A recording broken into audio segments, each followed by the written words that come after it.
అభివృద్ధి అంటే ఏం లేదు, వాళ్ళు చేసింది ఓన్లీ అదే అమ్మఒడి ఆ పథకాలు బట్టి చేశారు. కానీ ఇంకా ఫార్మర్స్కి కానీ మిగతావి కానీ రాష్ట్రం అభివృద్ధికి కానీ ఏమీ చేయలేదు. చంద్రబాబు నాయుడు గారు ఎప్పుడైతే మన లేదు కదా మనకి సచివాలయాలు అవన్నీ ఏం లేవు కదా, రాజధాని ఏం లేదు కదా. రాజధాని ఎప్పుడైతే అమరావతిలో మనం స్టార్ట్ చేశాడో ఆయన స్టార్ట్ చేసినట్టు అప్పటి నుంచి అట్లానే ఉంది. కానీ ఈ జగన్ గారి ప్రభుత్వం వచ్చినాక ఏమీ అభివృద్ధి అంటే ఏం లేదు. మనకు కావాల్సింది ఓన్లీ పార్లమెంట్స్ అవన్నీ కావాలి కదా, మనకి రాజధాని కావాలి, మెయిన్ కావాలి కదా. రాజధాని ఉంటేనే ఫార్మర్స్కి కానీ మిగతా ఎవరికైనా కానీ యూజ్ అవుతుంది.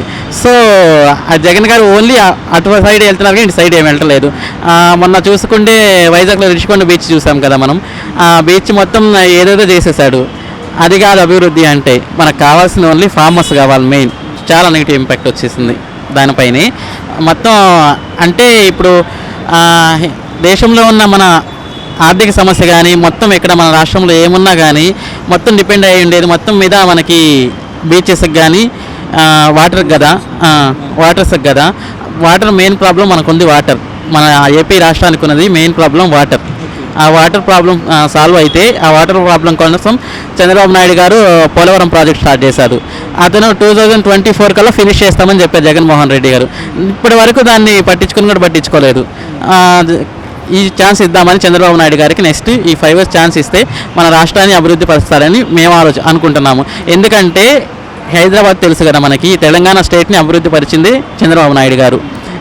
ఐటీ కంపెనీస్ తీసుకొచ్చి కానీ మిగతా డెవలప్మెంట్ రోడ్స్ డెవలప్మెంట్ కానీ చేసింది మొత్తం చంద్రబాబు నాయుడు గారు.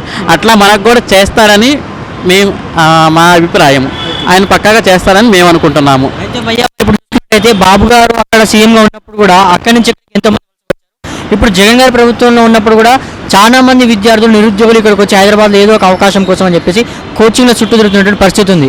ఏ విధంగా చెప్పుకోవచ్చు? అక్కడ డెవలప్మెంట్ లేకపోవడమే కారణం చెప్పుకోవచ్చా? లేదు, పక్కా డెవలప్మెంట్ లేదు అక్కడ. ఆయన చెప్పాడు కదా, మేము కూడా ఇక్కడ స్టార్ట్ చేస్తాము, జగన్మోహన్ రెడ్డి గారు ఇక్కడ స్టార్ట్ చేస్తున్నాం ఐటీ కంపెనీస్ అని చెప్పాడు. ఇంతవరకు ఏం లేదు. ఐటీ స్టూడెంట్స్ ఏమి లేదు. గవర్నమెంట్ జాబ్ చేశారు అంటే ఓన్లీ గవర్నమెంట్ జాబ్ చేసేవాళ్ళు కాదు, ఆ పర్పస్ మీద కాదు కదా. ఐటీ జాబ్స్ చేసేవాళ్ళు ఉంటారు, మా నాన్ ఐటీ వాళ్ళు ఉంటారు, గవర్నమెంట్ ఉంటారు, నాన్ గవర్నమెంట్ ఉంటారు. గవర్నమెంట్ జాబ్స్కి మా రీసెంట్గా వదిలేరు జాబ్, వాటిలో సెలెక్ట్ అయ్యారు. అంటే ఎప్పటి నుంచే ప్రిపేర్ అయి ఉన్నారు కాబట్టి వాళ్ళు రాసుకున్నారు.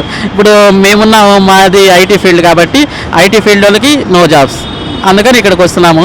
ఇక్కడ ట్రై చేసుకుంటున్నాము ఏదో జాబ్స్ కోసము. సో అక్కడ డెవలప్మెంట్ లేదు, ఐటీ విషయం చూసుకుంటే అసలు లేదంటారు.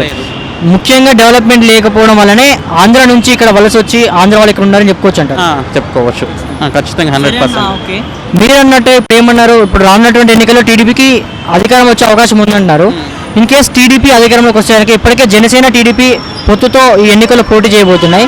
ఇన్ కేసు వీళ్ళిద్దరు పొత్తులో పోటీ చేసేసి గెలిస్తే కనుక పవన్ కళ్యాణ్ సీఎం ఇచ్చే అవకాశం ఉందంటారా? అది వాళ్ళ డిస్కషన్, మనకు తెలియదు కదా. అది వాళ్ళ ఒప్పందం మీద ఏముందో మనకైతే తెలియదు కదా. ఎవరు వచ్చినా నో ప్రాబ్లం. ఇటు బాబు అయినా పవన్ కళ్యాణ్ అయినా, ఒకవేళ జగన్మోహన్ రెడ్డి గారు వచ్చినా ఎవరు వచ్చినా మనకు ప్రాబ్లం లేదు. ఎందుకంటే మనకు కావాల్సిన అభివృద్ధి కావాలి. వాళ్ళు ఎవరు వస్తే ఏం ప్రయోజనం ఏం లేదు కదా. ఇప్పుడు జగన్మోహన్ రెడ్డి గారు ఇస్తామని చెప్పారు, 5 years చూసాము, ఆయన చేసింది ఏం లేదు. ఇంకా చంద్రబాబు నాయుడు గారు ఈ 5 years చేస్తారని అనుకుంటున్నాము.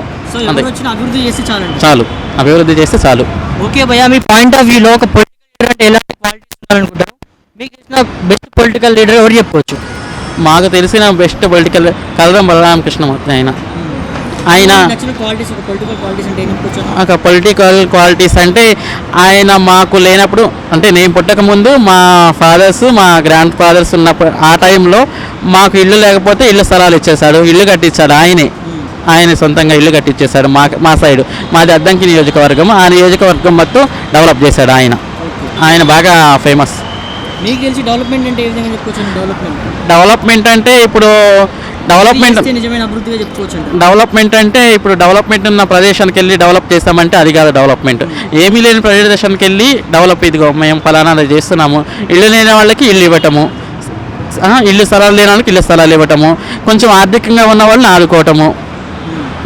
ఇంకా మనకేమన్నా కావాల్సినవి వాళ్ళు తెలుసుకొని, మనకంటే ముందుగా తెలుసుకొని, రోడ్లు లేకపోతే రోడ్లు, వాటర్ లేకపోతే వాటరు, ఇప్పుడు డ్రింకింగ్ వాటర్ కొడుకోవటాన్ని అభివృద్ధి అంటున్నాం మేము, అంతే.